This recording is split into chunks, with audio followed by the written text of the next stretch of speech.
holy before me. Obviously, holiness is a big topic. Guys, I was a part of a church movement, and evangelism was very important. We went door knocking a lot. We went to the malls a lot. We reached out a lot. I've studied the Bible, guys, with literally hundreds of people, done a lot of scriptures, seen a lot of people baptized and whatnot. And it came to my understanding after stepping away from everything that there's more discussion for holiness than there is for evangelism. Yes.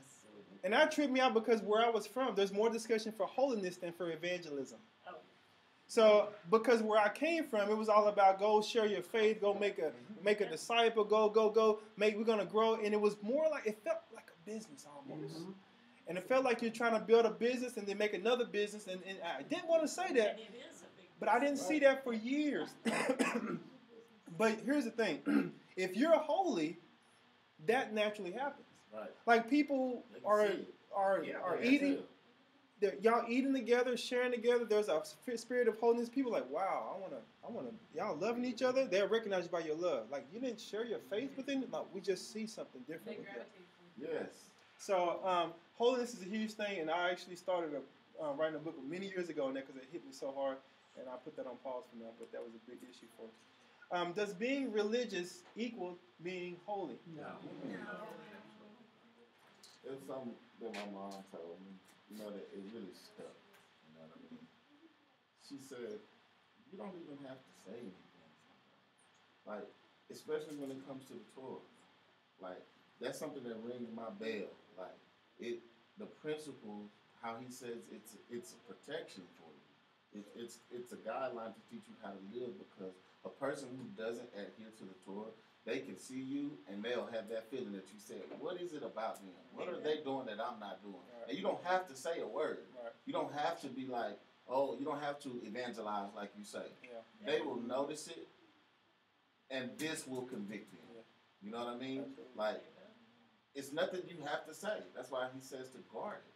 Yeah. To walk it out. That's the big thing. You know what I mean? You live it and you teach your kids. And I'll take care of the rest. The rest is and it makes me think of what Yeshua says. I will draw men unto you. Yes, you living this out will draw them to you. Right. You know what I mean? And all you got to do is walk the walk. Stop talking and walk. Absolutely. And our actions speak louder than our words. Yes, absolutely. And because they do. And the other way too. It's a two-way thing. Our words speak action. Yeah, because if it's good or bad, either it's not just the good, it's the bad. Right, because that's what you can forget that. Yeah. Because sometimes with his mouth flows out, it's sweet. Yeah, but it sticks in my spirit, because that's what like not only just for them, for me. You know what I mean? Like that's one of the biggest things. Like when something convicts me, it always makes, like I used to say that, did I miss an instruction? Is there something that I'm missing? Something that I didn't catch? Something that I overlooked? You know what I mean? As to wherein, not just why am I missing something, but what is it that you're trying to teach me? What is it that I'm missing, that I'm looking over, that I'm not seeing, that you're wanting me to see in order for my spiritual growth? You know what I mean? Right. So that's a big thing that always settles in my heart, that, you know, this convicts me. Absolutely. Sometimes you don't gotta say nothing. You can just watch, and that'll convict you yourself. You don't have to say a word. The world is watching you, and they read. Because we have the Torah, and they read. The more action they do, whatever they want to do. And the world is watching. People are watching you, man. And if you slip up and you're not in line with what you're supposed to be, you didn't know they was watching until you slipped up. They're like, I thought you was but ask me how I know. So you got to watch, because the actions do speak. They're just watching. But here's the cool thing. I had I'm glad I thought of this story. At the Plasma Center, there was a guy who came up to me. You don't know him. And he was like, man, I'm in some trouble, Brandon, with the law. And I was on probation and whatnot. And I thought of two people. One of them was you. Because they said, I hope you hooked up with somebody spiritual. And I just come in and I get Plasma here now and again. And we talk. We've been knowing each other for years. And he's like, man, can I get your number? Let's get some coffee. Let's talk sometime. He asked what church you go to. Never asked him to come and say what church you go to. because I'm looking for a place I need to come visit. Can we get some coffee and talk about some things? You know what? They watching because when the lights go off, they're looking for the light. That's right. They're like, okay, hold on. You know what? I need some prayer. Everything's fun until the lights go off. Now they're like, hey, excuse me, I need some prayer. Can I talk to you about? Everybody's serious then. So you stay consistent, and like you said, I'm gonna draw. I'm gonna get them to come. Then too, when the lights go off in your life, you know, like a stained glass window only shows the light from within. You know, so when it's dark in your life, when things are going on, and that light just shines out, you know, by His grace, they can, you know, they can just tell there's something different. Right. Whatever He calls you to go through, pain or sorrow or whatever. Yeah. He's going to give you that light. He'll Yeah. give you that peace. Mm-hmm. You know, and then, like you said, the people come and like, what's up with you? Yeah. You know, you have all this stuff Yeah. going on. You know, you should hate your father. No, I haven't. Yeah. You know, I just always. And you think about all the other people they skipped over, that they laugh and joke with. All the other people, and you're like, I need to talk to you. I'm like, what? I'm thinking all the other people. He says, I can think of 2 people, you and one person that I can talk to. I'm like, wow. When it's really time to talk, you got 2 people. That's fun. And that's why I want to encourage you guys, stay holy. Yeah. Continue to wash yourself. Let me just put my scriptures up. Religion that is pure and undefiled before God the Father is this: to visit orphans and widows in their affliction, and to keep oneself unstained from the world. More importantly than so many other things, Yahweh is concerned about you being clean and being holy and separate from the world. Don't get stained. There's a lot of contaminants. Yes. Speaking of contaminants, since we have these promises, beloved, right before he talks about coming out of the world and being separate from everybody, and he'll be our God. Since we have these promises, beloved, let us cleanse ourselves from what? Every defilement of body and everything. Well, it's just my spirit. You know, I'm not going to worry about my body. Well, no, my body too. Bringing what? Holiness to completion in the fear of God. That has been one of the most convicting scriptures for me because it's so packed. I'm like, every defilement, I didn't even say sin, but just stuff that makes you unclean. Just stuff that makes you feel contaminated. Just stuff that leads you away from holiness. You know what I'm talking about, some of the conversations that happen, some of the songs that I can't tell you how many CDs I've thrown out. I can't tell you how many genres of music I'm at this point in my life. Yes. I'm just stuck on one thing, and that's Yahweh. I'm like, I had to get here, and I was like, I felt my spirit, and I'm not making it a command for everybody, but my spirit kept being lean. I'm like, oh, but I heard myself making that excuse. But you know, he's just talking about like, that's not Yahweh. Why would I? It was defiling me. Yeah, I felt contaminated. He says, no, you got to get rid of that too. You know what the stuff is, and he'll move you to that. Big boy. I heard it again. I don't know who it is. I'm glad I don't know know what kind of music it is. But even the body, and I'm not going to get into. There's a lot in that one right there. Yes. I'm not. This is a study in itself, and I me and my wife talk a lot about this because my wife is very health oriented. But this temple he gave us, we got to take care of it. All right, we got to take care of anything that's defiling that. And when I pull out the cookie board, you know, I'm like, ooh, what's good in this? I have to be careful. I'm not saying it's wrong, but then I'm like, I can't keep feeding this body stuff is not going to be good for me. So he's like, take care of your body and your spirit. I'll have the last one. This is going to be easy. I got like 2 slides. Anything else on 19?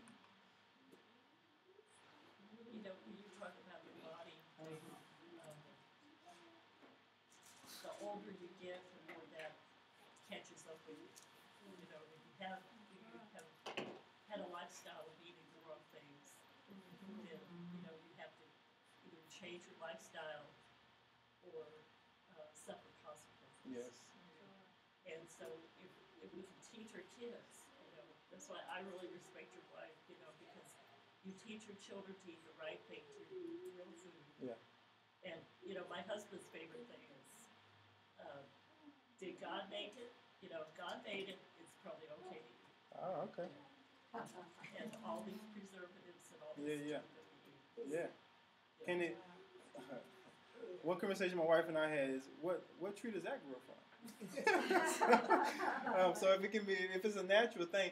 Now, again, praise God for my wife, because I was known as a sugar guy in my family growing up. I'm like, man, I'm devouring everything. But it literally is. I didn't know that. But I don't want to spend a lot of time on that, but that's a big area that we don't talk a lot about. But it's a very important, because without your health, nothing is possible. You may have all these dreams. I'm going to do this for God, but you can't do it because your health is affected. And another thing is you can lose credibility with some of those who are looking to you for life. And they say, I'm looking for someone who's going to take me up a level, not down. Right. I'm sorry, but that's how people will think. They're going to say, if I hook up with you, is it going to add one or take away one? I respect you, but no. To me, it goes back to that scripture. The devil comes to steal, kill, and destroy. Okay, so if he can kill us, years before we should die, because we messed up, our food or drugs or alcohol or whatever, And the big deal in America is we don't, like you said, limit. It's okay to have a little bit of sugar, but limit ourselves to whatever it is. Yes. Don't go hog wild on whatever it is. Right. Limits. And if you can the person who can set the limits on themselves are the ones that's going to be most disciplined, who don't need it to be set on them. So if the better you can say, I got a limit, I got a bedtime. That's another thing. I'm a grown man. I have to give myself a bedtime now. And as a kid, you're growing up, you're thinking, I'm grown. I can sleep when I want to. I can handle it. No, I got a bedtime now. And if I violate that bedtime, that's between me and God. I start feeling guilty. I said, no, I have to have a bedtime. I have to have a budget, financial. Oh, that's another one, y'all. You have to, are you able to section off money and say, this is for that? Are you able to section off time and say, this time is for that? But if everything starts running together, this you spent over there, my time over here, knock at this time and this time, and there's no boundaries. There's no boundaries. And the more boundaries you can make, the more peaceful you can be. You're like, oh, there's a box for that. There's a place for that. There's a time in the morning, 30 minutes, this is just for me and God. Nothing, there's no phones, no TV, this is just our time. It's not like our time, we'll see what happens other time. No, this is just our time. My wife wants that time. She don't want it to be this time. Plus, we'll kind of see if uninterrupted, I will love some time just for us. So anyhow, that's another thing. But yeah, those limits, those boundaries are good. Being good stewards. Yeah, you're not owners of anything. You're a steward. You're a manager. That's a book actually on that. 10 Commandments. What can I say about the 10 Commandments? Big topic here. There you go. Next scripture. No, I'm kidding. All right, so the 10 Commandments. It doesn't say commandments, though, does it? It says the 10 sayings or words. Yes. So we build these 10 commandments up. Or matters. Yeah, we build them up as if, okay, I built them. Let me speak for myself. Growing up, I built them up, they were built up to me as if they're the things. Did you do the 10? Did you do the 10? I'm holding to the 10 Commandments. But they're actually not that set in stone. They're more principles that Yahweh's put in place on which many other things hang. So you can take every one of the laws, and underneath that there's going to be a whole lot of other practices you want to observe. As a matter of fact, there is a lot more under there that they didn't write. Here I'm going to say something that's a little challenging. There are some commandments that Yahweh wants you to hold to that he didn't write down. And I'm getting ahead of myself, but if you get stuck on 10 commandments, and I had to put this up because most Hebrew roots, Messianic, I get lost in the words. I don't like the categories. I'm just like, look, I follow Yahweh. I don't know what you call it. So, but if most of those who have come from a traditional Christian background to here get lost in the laws, they get so excited. Those who are on Facebook have seen that. My wife showed me some of the posts that people will post, and they be like, y'all better not be doing this because this is against them. I'm like, whoa. So we get so excited. We be like, make sure you observe nobody. I'm like, whoa, okay, don't miss the spirit of the law. Don't miss the spirit of what he was saying. And that's why in the top of it all, it's kind of small. It says, you shall love Yahweh with all your heart, with all your soul, with all your might, and love your neighbor as yourself. He says, if you want to get at my heart, let me show you my heart. Now, if you want to become legalistic and you want to justify yourself and put yours, like, look what I've done, here you're going to be like, I did I did this, I did that. 10 out of 10. That's good enough, right? Richmond, y'all know the story. Yahshua said to him, why do you call me good? No one is good except God alone. You know the commandments. Do not murder. Do not commit adultery. Do not steal. Do not fear. Do not bear false witness. Do not defraud. Honor your father and mother. And he said to him, teacher, all these I've kept from my youth. And Yahshua, looking at him, loved him and said to him, you lack one thing. I love this passage. We can just talk so much about that. Because I can never read that part without some laugh coming out. Like, I've done these all since I was a boy. I got these down. And Yahshua, looking at him, I like this, loved him and said, you lack one thing. Wouldn't that be cool? Just get like a one thing. You just got one thing. Like from the Savior himself, he's like, you just got one thing. You lack it. It's a big thing. Go sell all that you have, give to the poor, and you will have treasure in heaven, and come follow me. Disheartened by the saying, he went away sorrowful, for he had great possessions. I thought you said one thing. You said go. I could have done that. You said sell everything. I'm like, ooh. You said give it to the poor. I was like, whoa. And then you said follow me. Now you told me one thing. Anybody ever catch that? It's like, hold on. Where's the one thing though? Just give me one. You can tell you like 4 or 5 things. You know what it Give is? up everything. You know what it is? Yes. Follow. I think the one thing is he saw it was greed. Right. But It was greed. Yeah. In order to follow him, Get rid of that greed, huh? he had to Okay. sell. But it is one He thing. said he wanted his disciples. Give up everything. if you think about it, it's I one see. thing. Give up everything to follow me. Okay, okay. He said the same. Yes. Death to self. Death to self. Yeah. Woo, this is big, y'all. Okay, Live look. and live to die. That's the one thing. Death That's to the one. self. That's the self. And I ain't disagreeing with nobody. I came away with this thinking his one thing was everything. Yeah. That was it. Death You to missed self. it. You forgot to give me everything. Oh, you did good. You did good. He came before the table like, I got you. Oh, I've been doing this my whole life. I've been doing that. I've been doing that. Look, I got it. And Yahshua looked over all that stuff, and he did so well. He looked him in the eyes and loved him and said, what about that? Death to self. He was able to look through the 99%, you guys. He can see through it so quickly. He can see all your Sabbath givings. He can see all your sacrifices, your prayers, your Bible readings. He can see all the things you do. He said, I see you. But you still didn't get, you want everything? Everything. Including himself. Sounds like the 7 churches in Revelation. He says, yeah, I see what you've done. But Right. I like this. Right, yeah. I like that one too. And we So- all do. Like Mhm. something. Yes. And that is so humbling. I'm reminded all the time how lacking I am. Why would you think you got it? I tell you. He's like, no. In my scripture says, when you think you're, that's exactly what I'm going to say. When you think you're standing firm, be careful you don't fall. As soon as you think you got it, he said, watch out, because you might fall. Oh, guys, look, the one thing is everything. He did 10 out of 10. But how can you still miss one?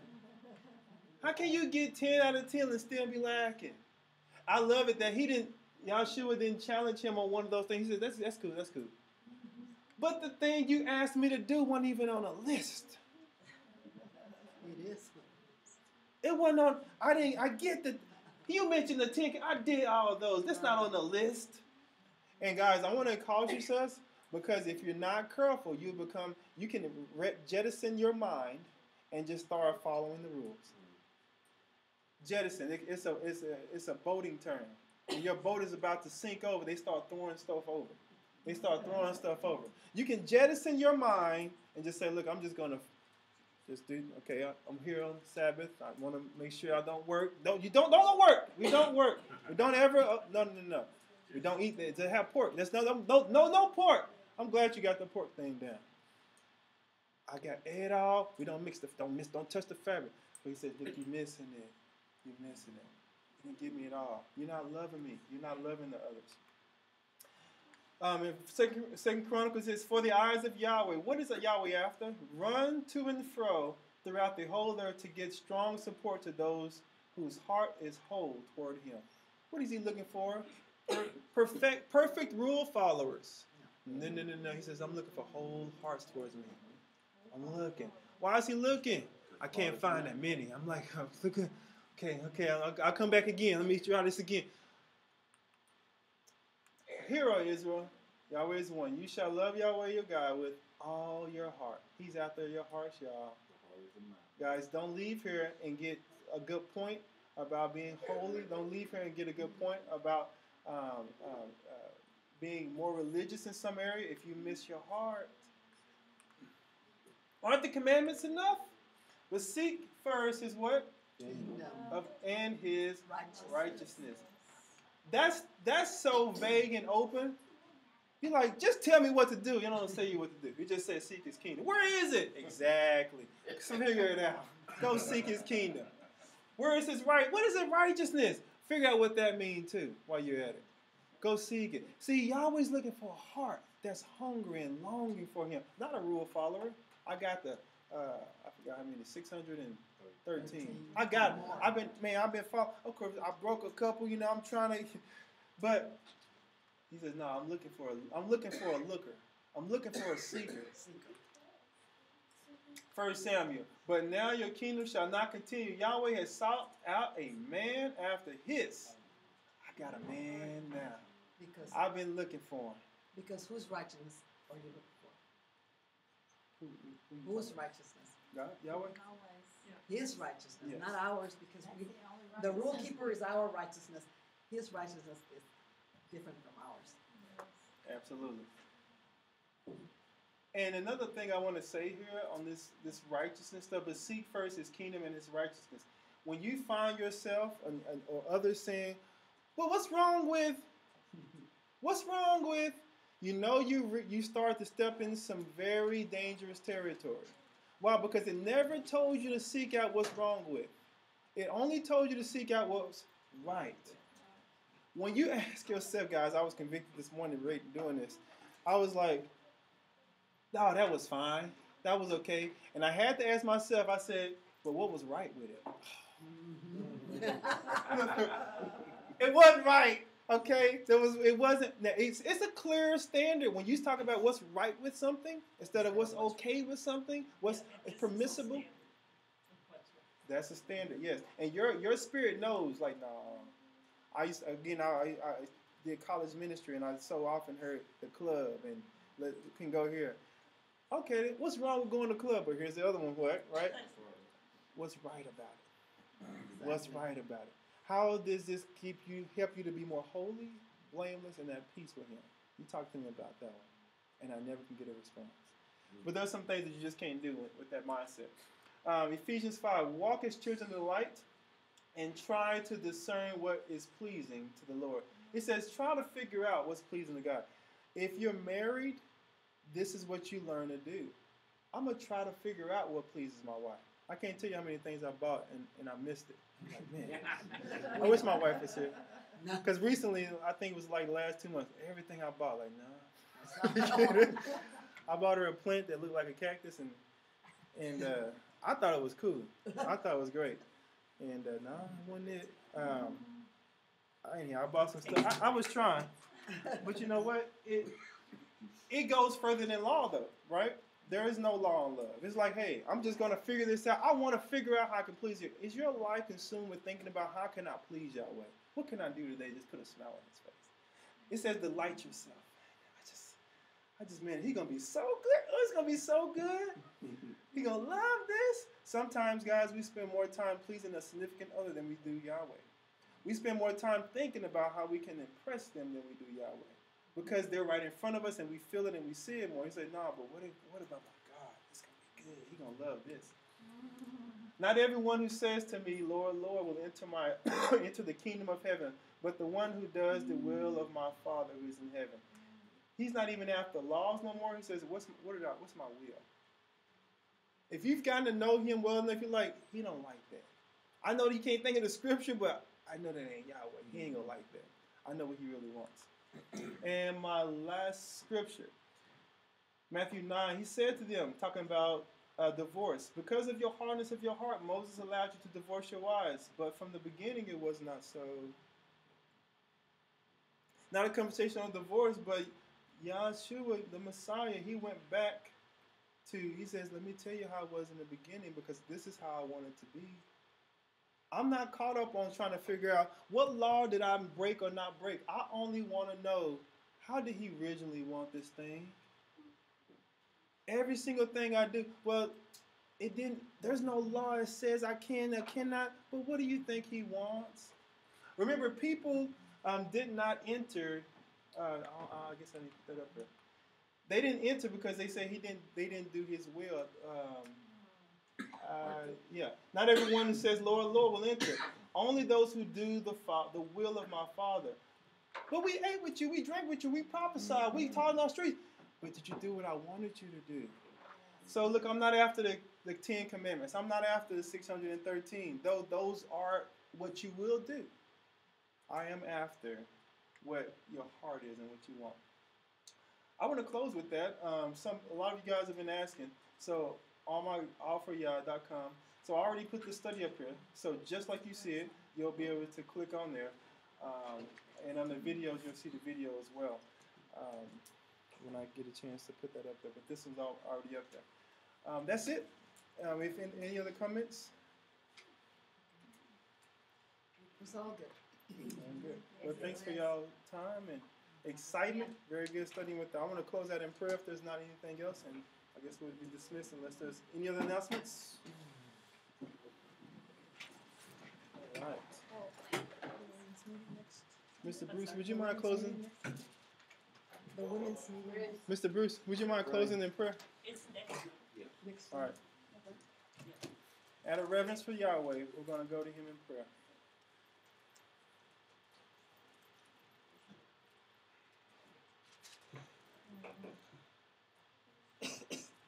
May Yahweh bless you and keep you. May Yahweh make his face shine upon you and show you his favor. And may Yahweh lift up his face toward you and give you shalom. Amen. Amen. Thank you very much. Yeah, a week from tomorrow is the latest.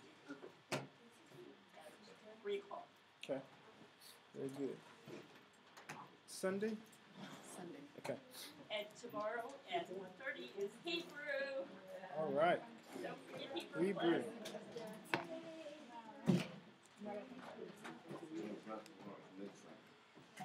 Yeah, next Sunday, November.